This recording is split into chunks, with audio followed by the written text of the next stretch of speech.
Welcome on Democracy with FP Wellman. I am your host, Fred Wellman. Oh my God, it's been a crazy week in the country. We had an off-year election this week, which went incredibly well in spite of the doom and gloom squad saying it wouldn't. A lot of stuff going on in Washington, D.C. Mike Johnson's flown off to Paris to give a speech instead of actually keeping the government running. There's so much to talk about. I got the perfect guest to do with, so let's get on with the show.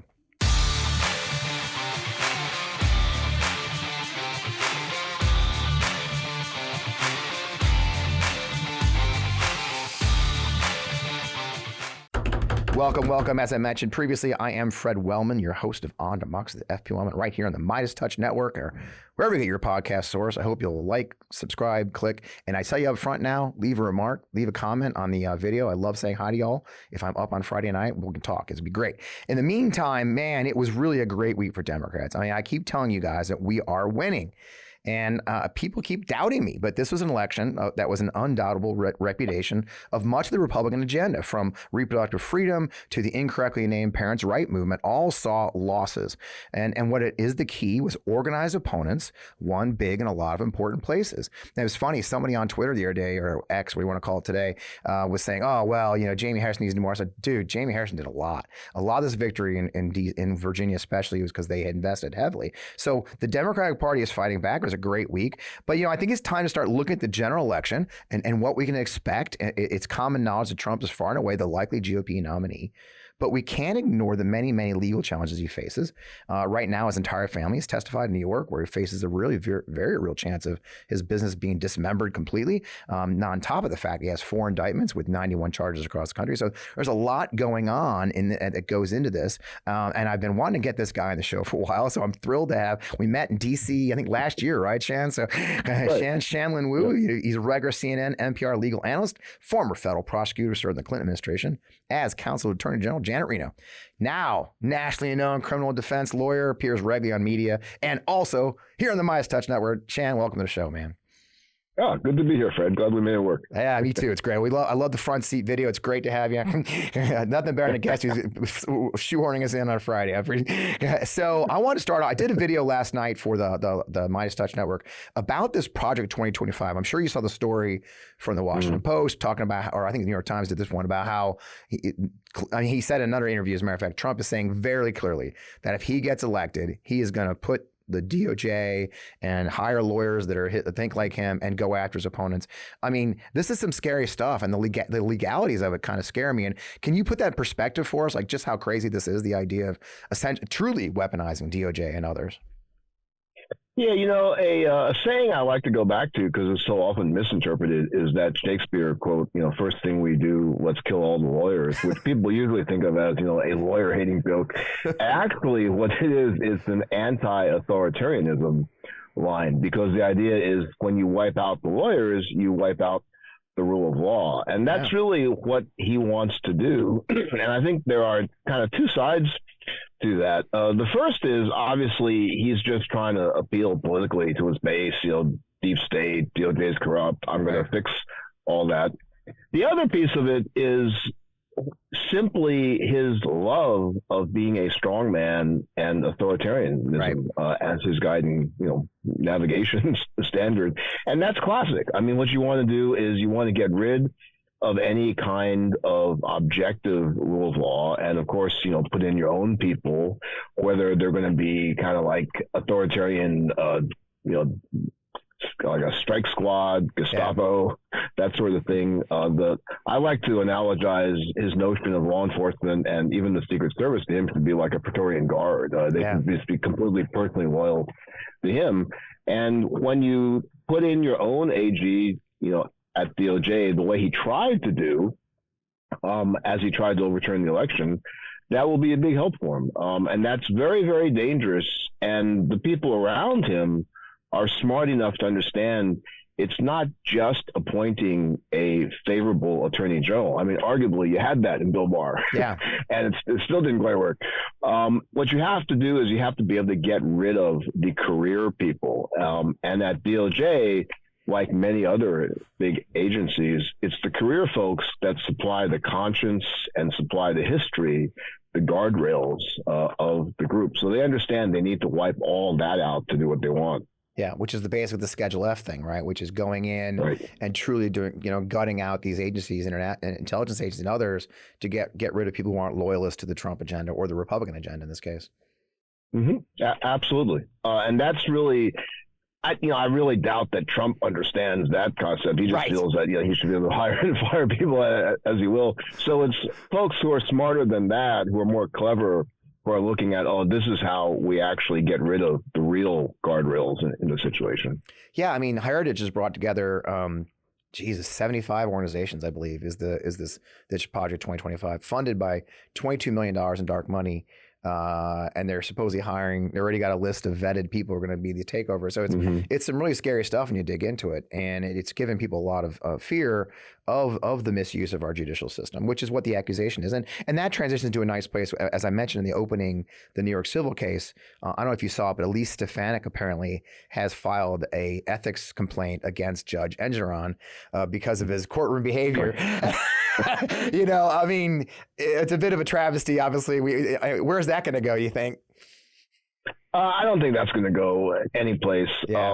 And frankly, having been in a lot of courtrooms, a lot of very, shall we say, prima donna judges, he doesn't fall into that category. No. He has a reputation in New York State as being, a little bit ornery, and that often happens with judges when they've been on the bench for a long time. But I felt that he's been remarkably restrained, especially given the absolutely historically unprecedented antics of Trump. I mean, everyone talks about it's such a historical significance, former presidents on the stand. I mean, what's really historical about it is no defendant in their right mind is going to behave that way. Yeah. And no lawyer in their right mind is going to behave that way unless they're trying to simply disrupt the trial, seek a mistrial. Obviously they don't want to do this, but you want to argue that your client's mentally unfit to stand trial because he can't control himself. It's just remarkable what they're doing. And I think they're doing it to kind of goad Engeron into making more sort of pissed off statements, and they'd have an argument on appeal that, this guy's biased, he just didn't like us, that's why he was ruling this way. And I think they really failed. I think he quite easily just stayed in his lane. Yeah. And it was really interesting, the tail end of Trump's testimony. Engeron was much quieter, and kind of like the AG lawyer did the same thing of sort of like, just let him talk himself out. And the testimony actually took less time because they didn't give him anything to really focus on in terms of arguments. So I think that worked out very well for him. Yeah, I saw your piece on that. That was a great way to put it. It's like, again, it's we say that a lot. When your enemy is, making a mistake, just let him. What I mean? And the thing about Trump is he can't control himself. His ego is too big. I think he literally didn't he essentially admit to the whole point of this thing, which he has different numbers he uses for different things. I mean, it's essentially the whole base of the case, right? Right, absolutely, and like you're saying about his ego, it goes back to his notion of being, the man in charge, whether it's of a small family company or of the country. His point is, I know better than anyone else. I get to do what I want, and this was what I was doing. With no concept that that's basically what you're being accused of in that trial. So you are making those admissions. Wow, it's just great. Now, explain what maybe a lot of my viewers may not understand what happens. So it's already been decided they lied, right? This is essentially the penalty phase, is my understanding. What could be really the outcome of this? I mean, what's a realistic expectation of what may be the outcome of this if the judge rules against him? Yeah, before we got to this penalty phase, before we got to Trump testifying, I think a realistic expectation to me is they probably get hit with pretty close to the entire fine that was being asked for, the $250 million. I was not so sure that the judge would impose what's called a corporate death penalty, meaning you can't do business in New York anymore, because that's pretty harsh, and it's, to me, it'd be more reasonable to say, basically disgorge, profits that you've made. That's probably much more than $250K, but that would be the punishment. But I have to say, after Trump's performance, and particularly with this issue of how they've been attacking the judge's law clerk, which is really just way, way out of line, that I think his testimony, the fact that Eric, Don Jr., and Ivanka, who was much more controlled in her testimony, everybody distances themselves and uses the same line, which is, we didn't really have anything to do with it. Let's blame the accountants. And to some extent, they're saying, look, it's Dad's personal finances. We don't have anything to do with that. We don't know if he, put out X or Y about his financial statements. When you combine that with Trump's perspective and testimony on the stand, I actually think the judge may impose that ultimate penalty for them in New York, which is to say you can't do business here again because nobody can trust your books. Nobody can trust the assertions that you're making. Right, and they've made that clear that they have no intention of changing too. I think there's no remorse or any acknowledgement there was a mistake made. So yeah, it does make a lot of sense to me what you're saying, because they have shown no interest whatsoever in the truth or any admission of failing. And of course, they still keep walking out of the courtroom saying we're going to win this thing. It's like, you already lost, bro. It's really exactly. And obviously, everything they do is for PRs, for political fundraising. They'll make the money. And so, what does that mean then? That death penalty? How does that translate? Because you see people saying, "Well, he'll lose Mar-a-Lago, he'll lose Trump Tower." What does that death penalty mean, and how does that translate to the real world? They'll have to probably appoint some kind of a special master to figure out how they close down those businesses. I mean, they're complex in terms of what are the actual assets. Right. What does it mean you can't run them anymore? There's a question of, can you set up a new company in Florida, let's say, and kind of like run the same assets from there? So there's a lot to kind of detangle once that happens. But obviously, it'll be a huge problem for them having to dismantle or reconstruct the entire setup for themselves. And I think that's what really where you're going to see some devil in the details there. I think ultimately here, you might even see this, I'll venture, that he may ultimately turn against his lawyers because, like you were saying, it's all PR to them. And that's fine, doing that on the steps of the courthouse, say what you want, just like your client can. But inside the courtroom, that is not a good approach for them to have taken. I mean, the approach they should have taken is, look, mistakes were made, but they were honest mistakes. Maybe we weren't paying enough attention. Maybe we trusted too much. But we're not disputing that there's error here. Right. But it's just that we weren't really trying to do something wrong. And if they'd taken that tactic, I think you get a little bit more sympathy from the fact finder, in this case, the court. But as you're saying, the approach they've taken, as usual, PR is no different than legal arguments to them. I just think that's going to result in a very bad ending for them. Yeah, and they don't do humble appreciation of anything, right? They'll never admit they're wrong. So, well, that's really interesting. I'm really glad you just explained it to me. You did a piece that I thought was fascinating, and it does do it more away from the courtroom world, but also the law.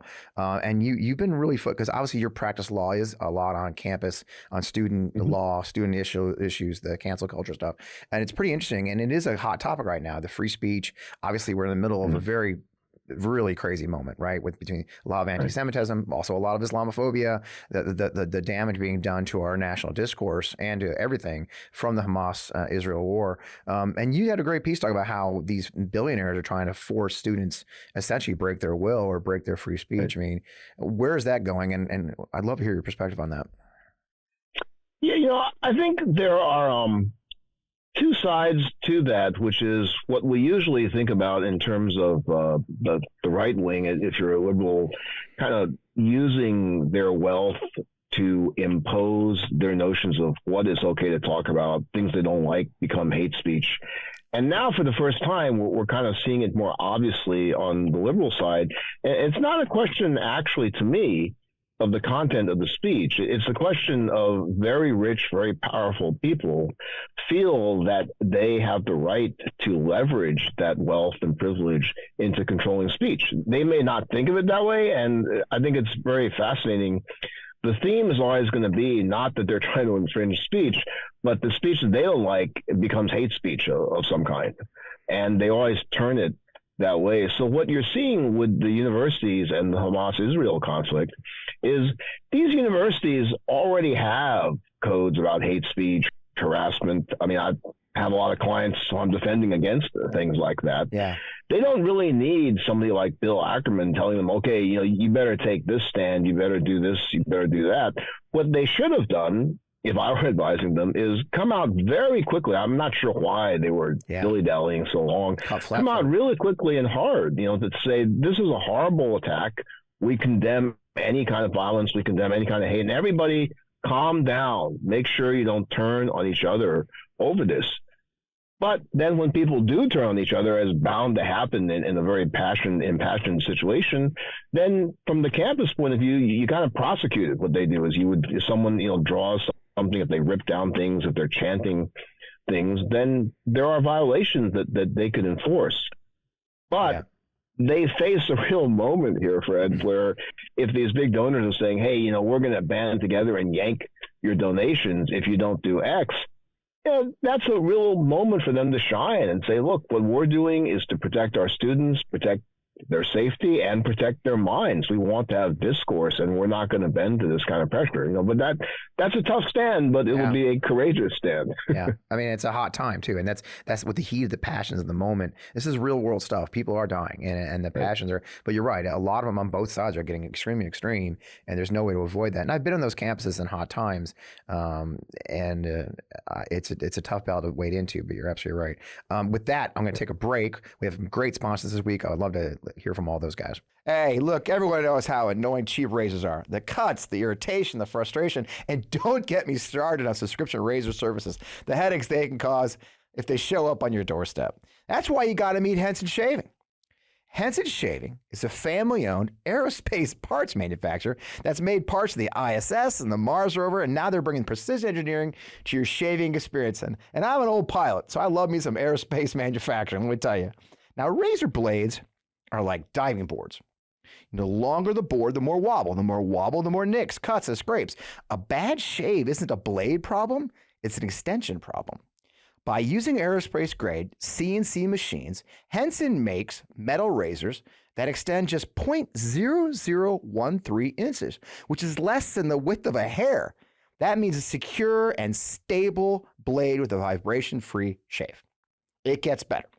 The razor has built-in channels to evacuate hair and cream and makes clogging virtually impossible. So seriously, Henson Shaving wants the best razor, not the best razor business. That means no plastic, no subscriptions, no proprietary blades, and no planned obsolescence. The Henson razor works with standard dual-edged razor blades to give you that old-school shave, like me, with the benefits of new-school tech. So once you own a Henson razor, it's only about $3 to $5 per year to replace the blades. So I'll tell you, I don't shave often, obviously, but my first shave with the Henson razor was incredibly refreshing. The design is sleek and the durability is top notch. The Henson razor is truly so much better than your run-of-the-mill razor, and it's the quote-unquote traditional razor brand that you're used to. Now, the affordability factor is absolutely game-changing. No more wasting your money on expensive blades. With Henson Shaving, you can get like a year of blades for around $5. So it's time to say no to subscriptions, say yes to a razor that's lasts you a lifetime. Visit hensonshaving.com/Fred to pick the razor for you and use code FRED, and you'll get 2 years worth of blades free with your razor. Just make sure to add them to your cart. 2 years of blades. So that's 100 free blades when you head to hensonshaving.com/Fred and use code FRED when you're there. Check them out. Someone told me there are science-backed ingredients that could help me feel 15 years younger in just a matter of months. I wouldn't have believed it. Well, then I tried Qualia Senolytics. As we age, everyone accumulates senescent cells in their body. Senescent cells cause symptoms of aging, such as aches and pains, slow workout recoveries, sluggish mental and physical energy that I know so well, all associated with that middle-aged feeling. Now, also known as zombie cells, they're old and worn out and serving a no useful function for your health anymore, but they're taking up space and nutrients from our healthy cells. Much like pruning the yellow and dead leaves and plants in my garden, Qualia Senolytic removes those worn out senescent cells to allow for the rest of them to thrive in your body. You take it just 2 days a month. The formula is non-GMO, vegan, as well as gluten-free, and the ingredients are meant to complement one another, factoring in the combined effect of all the ingredients together. But best of all, on top of all that, you have a 100-day money-back guarantee. And since taking Qualia Senolytics, I have had higher energy levels. I feel 15 years younger, more productive, enthusiastic in life. Not to mention, importantly for me, less aches and pains. Now, resist aging at the cellular level. Try Qualia Senolytic. Go to neurohacker.com/Fred for up to $100 off, and then use code FRED at checkout for an additional 15% off. That's neurohacker.com/Fred for an extra 15% off of your purchase. And man, thanks Neurohacker for sponsoring our show. Good to be back. So thanks so much. Yeah, what you're doing there is a great conversation, but let's take it back to DC, I think, which is where you're at too. There's a lot going on with the Supreme Court, right?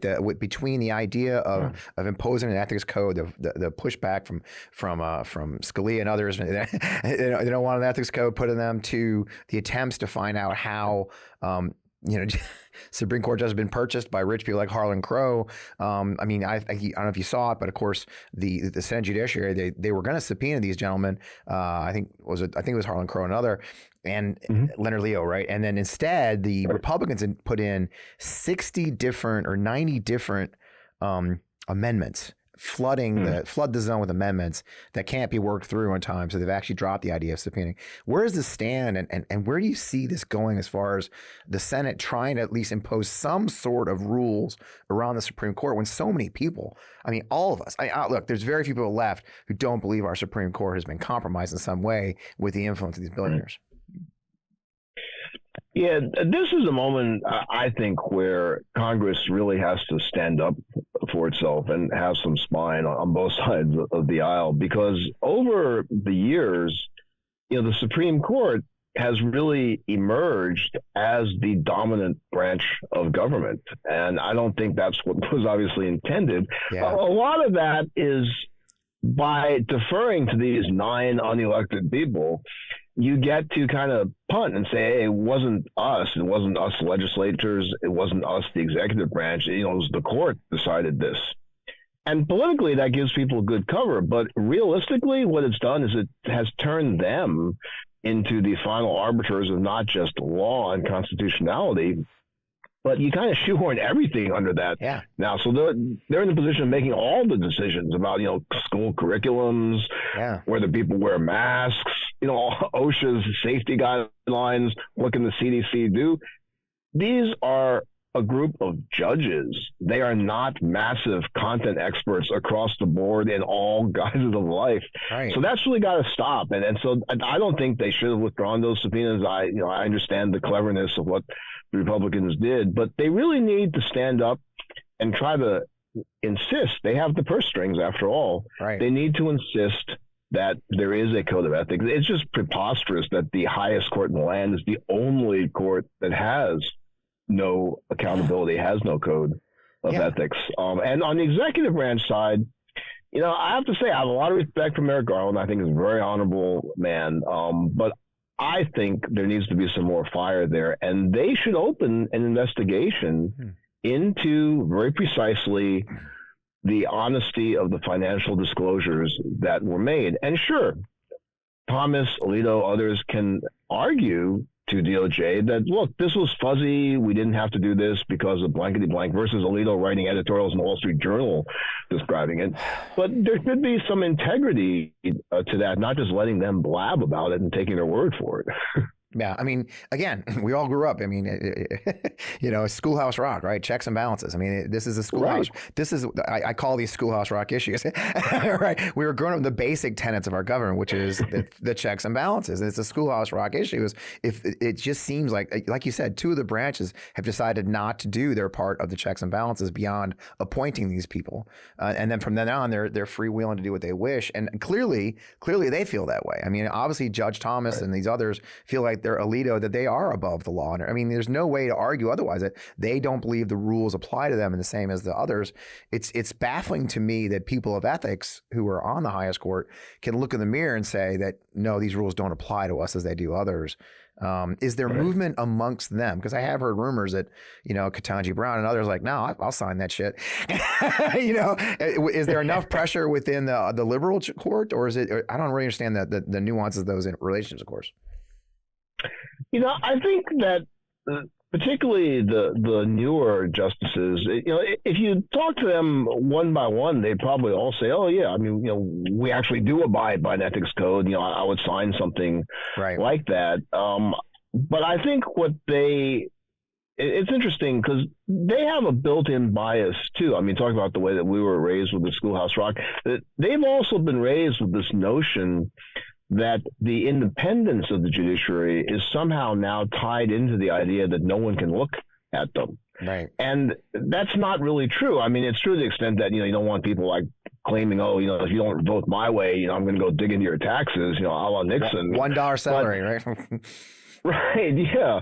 But that doesn't mean that there can't be accountability, that you don't have to disclose anything. So I think part of the problem of the culture within the court is, however well-intentioned they may be, they themselves don't even understand what the kind of institutional problem there is for them being there. And that's why people outside of the court have to come in and impose that accountability on them and impose that ethical discipline on them, really.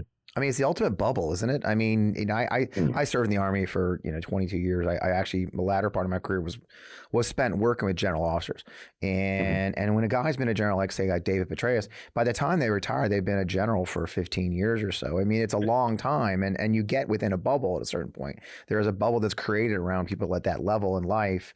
I saw it in the military. I can't imagine what it must be like to be a Supreme Court justice, one of 9 of the most powerful judicial people in the country, if not the world, right? And I think that bubble, I just wonder sometimes how much the bubble has affected them, especially, I mean, how long has Thomas been there? I mean, my God, 30, 40 years? I mean, it's insane. Oh, yeah. I think you're exactly right. I think that bubble changes people. It's also interesting, of course, for folks, who may have come from a more classically privileged background, bubble's a lot longer than since they became a federal judge. Yeah, that's a good point. It predates that, so it gets even worse, right. once they get that job. Right, that's a really good point. We've had some more working class judiciary lately. It seems like so. We get. It's a really good point too. It's a very good point. I'd be remiss if I don't let you drive off without talking about impeachment. I'm doing air quotes for those who are listening. The impeachment. As we know, I don't know if you saw this article. There was an article today in the Post, I believe, that talking about how when Speaker Johnson met with the moderate members of the Republican candidate, which, by the way, I should do air quotes on that, the moderate members, because that's also bullshit. But the moderate members, he actually said apparently out loud that now that Biden's polls are sort of down, that the political imperative for the impeachment is not as powerful. However, Comer has issued subpoenas for Hunter Biden and James Biden in this feckless pursuit. Where do we stand on that? And what does this next phase mean when they're actually trying to issue subpoenas? Well, I think just to go on the political front for one sec, like you were saying, I actually think if I were in Biden's camp, I'd be welcoming them opening that inquiry and serving the subpoenas, because it would probably help them in the polls. I mean, much taking a page from Trump's playbook. Yeah. I mean, their next step is they can issue the subpoenas, and then there's going to be a question of whether people are going to fight the subpoenas. And that's, again, going to be a tactical question, because you can certainly fight them. We've seen that. And then it gets litigated and it gets delayed. It gets drawn out to see whether or not you actually have to show up or not. And so that's one tactic. The other tactic is simply to say, fine, I honor subpoenas. I'm not going to quibble about it. I'll show up, ask your questions. And judging from the performance so far, they're not going to have very good questions, and they're not really going to get anything. I mean, it's all sort of promising what they're going to uncover about the President Biden's corruption, and the stuff they've come up with so far, it's really less than zero. I mean, it's hard for them to even explain how they're trying to connect the dots. When you listen to some of them answer, why they think there's some relationship to Hunter Biden having had one bank account which someone else used in the same bank. It's just ridiculous. They have nothing there. So I think it's just a tactical question, ultimately a political question. Do these folks want to challenge the subpoenas, or do they just want to show up and say, hey, I'm honoring the system, and ask away? Right. And the other part, of course, that has been, it's not an official impeachment inquiry. Therefore, there are certain rules, there are certain things they can't do, which has been a point that a lot of folks have made, that a lot of these subpoenas can be ignored a lot easier because this isn't an official impeachment inquiry. And then, of course, the Democrats have done a brilliant job of of being, I wouldn't say defense attorneys in this case, but punching holes in their arguments so exquisitely well. I mean, the members of the judiciary especially are very, very good, and the oversight committee both have been excellent, because that is the danger that I think that it seems like Comer and Jim Jordan keep forgetting, is that there's also about 2/3 of that committee, or whatever, half that committee is Democrats, and they're very, very smart Democrats, and they keep making fools of these guys and punching holes in their argument. They have a worthy opponent who is aware of just how ridiculous this is, right? Yeah, and I also think, this is venturing and putting on my political analyst hat, but the reason that they're so vulnerable to that is they're actually still playing as usual, to their base, which is perhaps the ever shrinking one. But all those posturing moves that they make, it's not even to convince their folks across the aisle, their opponents, that, yeah, we ought to do this. They actually, in some ways, think they'll just benefit from it when they say, we tried to do this, but we were stopped. And that's Right. what they're all trying to campaign on. And, maybe that'll work for their campaigns and they won't get primaried, but ultimately it certainly isn't contributing anything towards good governance. Well, that's the thing. I mean, the government's about to shut down. They're wasting their time on this. They're wasting their time on reducing salaries to $1, as I mentioned previously. I mean, it is feckless at best. And the issues they're running on, as we saw this last week, as I mentioned at the top of the show, aren't working, right? They really thought they had they really thought they had the key with this. I was really interested in the Virginia results, with Youngkin saying this 15-week ban would be the key. A lot of them were really piling on that, saying, "Well, this is the winner right here. We're not really banning. You're still going to have 15 weeks," and it looks like apparently that was completely obliterated in this. So the political ramifications are still being felt because they don't understand the legal ramifications of what people feel, I think. Oh, I think that's absolutely true. And, I think to the average person, when you hear that they're latching onto this 15-week thing, it just seems so obvious that they're trying to use that as like, a magic slogan to suddenly use to escape what they had worked for such a long time to get. I mean, a lot of people use this analogy, but, it's the dog chasing the car and then not knowing what to do when they catch up to the car. And really, it's they catch up to the car and the car runs them over. so that's what's really happening here. Yeah. Well, I say it a lot is women don't get a break. A lot of the political pundits, I'm sure you heard it in DC and you see it on CNN, is saying, well, there is this belief, this foolish belief that, like most issues, the further we got away from the Dobbs decision, the more the anger would grow down. But I keep pointing out when I talk that women don't get a vote. Women don't get a choice in avoiding the idea of reproductive rights. They wake up every day and monitoring their reproductive system. They worry about getting pregnant every time they sleep. They have intercourse with someone. These are real issues for women. They have to deal with every single day, no matter how long from Dobbs it was. Women don't get a break from this issue, and I think they've really underestimated the length of that pain, because a lot of folks approach this just like any other Supreme Court decision or any other political decision. I think that's one they still don't get it, as obviously as Ohio shows. They really don't get how angry people are. Yep, I think that's right, and that sort of passion, that sort of anger, the everyday reality of what women deal with, that's not solved because some GOP politician latches onto the phrase, it's 15 weeks. Right. It doesn't change a damn thing. Right. Right. Well, this is great. Well, I appreciate you, sir. I appreciate you joining. Where can people find you, other than as well, obviously on CNN, but where can they find you online and hunt you down? Well, you can hunt me down on Twitter at Shanlon Wu. That's the best place. That's the one piece of social media that, I really try to attend to, and I try to answer folks a lot as well. So happy to find you there. Let me get you on Threads too. It's booming right now, so I'm having a good time on Threads. It's not as angry all the time. And the engagement's great too. Check that out. Yeah, I'm on there. Might as well. I'm really enjoying Threads. So really appreciate Shan. Thank you so much for joining us. I know you're busy. Obviously, you're out and about. So thanks for joining us on Friday afternoon, and I appreciate all you do. Lomi is the only appliance that prevents food waste from stinking up your kitchen and polluting the planet. Now that I've invested in a Lomi, it's changed the way I deal with my food waste. Lomi is the biggest innovation in the modern day kitchen since the dishwasher. It's helped me turn my home into a climate solution. And now I can transform my organic waste into nutrient-rich Lomi earth I can feed to my plants, lawn, or garden instead of sending it to the landfill. I can help the environment and make my life easier. In just 4 hours, Lomi transforms almost anything you eat into nutrient-rich plant food at the push of a button. It's smart, simple food recycling that fits my space perfectly. You can cut the chore of doing the trash in half and eliminate bugs and odors in your kitchen. And here's a bonus. You get to feed your lawn and garden with an all-natural fertilizer that you just created out of your food scraps. All my food scraps, be it plant clippings, even those leftovers I forgot in the back of the fridge, can go into my garden, helping me grow more nutritious food at home. I learned that food waste makes up a huge portion of our personal carbon footprint. By reducing the amount of food I send to the landfill, I'm helping do my part for the planet. Now, whether you want to start making a positive environmental impact or, just like me, grow just a really beautiful garden, Lomi is perfect for you.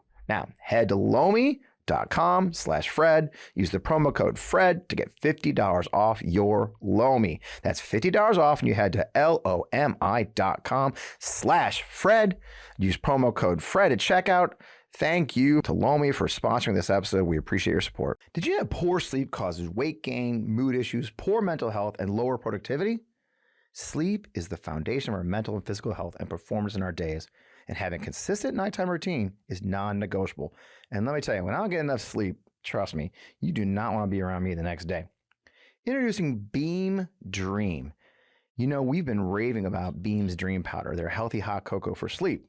And today, my listeners get a special discount on Beam's Dream Powder, their best-selling healthy hot cocoa for sleep with no added sugar. Now, here's the best part. It's available in some delicious seasonal flavors like cinnamon cacao, sea salt caramel, and white chocolate peppermint. Better sleep has really, honestly, never tasted better. Dream contains a powerful, all-natural blend of reishi, magnesium, L-theanine, melatonin, and nano CBD to help you fall asleep, stay asleep, and wake up refreshed. A recent clinical study revealed that Dream helped 93% of users wake up feeling more refreshed, and 93% reported that Dream helped them get a more restful night's sleep. You just mix Beam Dream into hot water or milk, you stir or froth, and enjoy before bedtime. I personally tried Beam Dream, and it certainly lived up to the hype. It was delicious, and I had a really lovely nighttime routine with it. And second, and most importantly, honestly, it helped me fall asleep and stay asleep. Find out why Forbes and New York Times are all talking about Beam and why it's trusted by the world's top athletes and business professionals. If you want to try Beam's best-selling Dream Powder, take advantage of their biggest sale of the year. Get up to 50% off for a limited time when you go to shopbeam.com/Fred. This discount's auto-applied at checkout, so you don't need to worry about the code. Just shop BEAM.com/Fred for up to 50% off this great seasonal sale. Man, Beam, thanks for being a sponsor of our show. All right, good catching up. Got some legal stuff. I'm diving into Ben's work and Popak, but I hope they're not jealous. Shan's a great guy, and I appreciate him taking time for us while he's on the road. Obviously, a lot of issues there. On the same time, we did talk about, I hope you catch the video we did about Project 2025. I'm going to do more of those. This project is really eye-opening.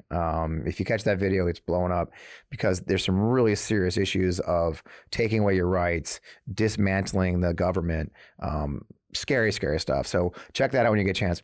And of course, I would be remiss if I didn't mention that it's Veterans Day. Today, of course, Friday the 10th is Marine Corps birthday. Semper Fi Marines. If you know any Marines, they've already told you that. But, my dad was a Marine, and we had to celebrate the Marine Corps birthday every year. But, of course, the 11th is Veterans Day. I'm a veteran, as many of you obviously know. There's veteran stuff littered everywhere. I served 22 years in the Army, and so many of my brothers and sisters. And I remind you again, Veterans Day honors those who served, who live, right? Those the ones who have said your brothers and sisters, mothers, fathers, grandfathers who took on the uniform of the United States and served their nation, be it in combat or not. And a veteran is a veteran. Whereas Memorial Day, of course, Memorial Day is the day we honor those we lost and those who have fallen. But this is one for the living. So I try to be more positive about Veterans Day than I am about Memorial Day. And I have a good time for Veterans Day. And so we're going to go get that free bloomin' onion. You deserve it. I think there's some pretty good deals out there for Veterans Day. More importantly, national parks are free the entire day for any veteran who served. You can go on in to any national park in the country for free tomorrow. I'm going to take advantage of that right here in the Missouri area. I can't enjoy some of our national park, get some fresh air. So in the meantime, happy Veterans Day to all my fellow veterans and those who served. I'm a proud member of the military, service member. My family served literally since before there was a country. We had an ancestor in the French and Indian War. We had a Minuteman at the Boston Alarm. We fought all the way through the war. My father was in the World War II as a Marine, working on aircraft. So we've been in the service a long time. It's gone to my next generation. My son-in-law son-in-law serves, my son serves. So the military is that kind of a world. And so I hope if you know any veterans, let them know you appreciate their service and be positive about it, because a lot of us have some fond memories, hard memories. It is a tough business, but it's also pretty funny sometimes. So anyway, happy Veterans Day to all my fellow service members. In the meantime, you know where we are, right here on the MeidasTouch Network every week, Friday night. You can get all of my little hot takes that I do. I've had several go out this week. You can find us on Substack. I'd love you to go on our Substack. It's really growing now fast. Had some really cool events. I had a Zoom last night with my friend Rachel Vimman on her Substack. That's fpwellman.substack.com. As always, I urge you, and I hope you'll come out and check out Forgotten Democrats. I'm very proud to be the national chairman of Forgotten Democrats, more so than ever right now. If you don't know about Speaker Mike Johnson, in the majority of his races for higher office, from state legislature to Congress, was unopposed. Unopposed. The majority of his election was unopposed or underopposed. And that's how we got a speaker who claims he doesn't have a bank account and yet owns property all over Louisiana, who is in Paris, France right now giving a speech, VIP treatment overseas instead of doing his job as Speaker of the House that he just got 3 weeks ago. These unvetted, untouched congressional members are the bane of our existence. So Forgotten Democrats is very simple. You join. It's a donation, a monthly donation is what our model is. And your money goes directly to these candidates. The majority of our money will go straight to be distributed among the candidates who need it the most first. So people in those races where they can't raise money, they're in tough places, they will get the money before anyone else, and then it goes up from there. So I'd love you to check it out. The easy way to join our email list is simply texting Fred to 33777, or you can go straight to forgottendemocrats.org and sign up and join. I'd love you to see you there. So it's great. We have fun events. We have one coming up next week.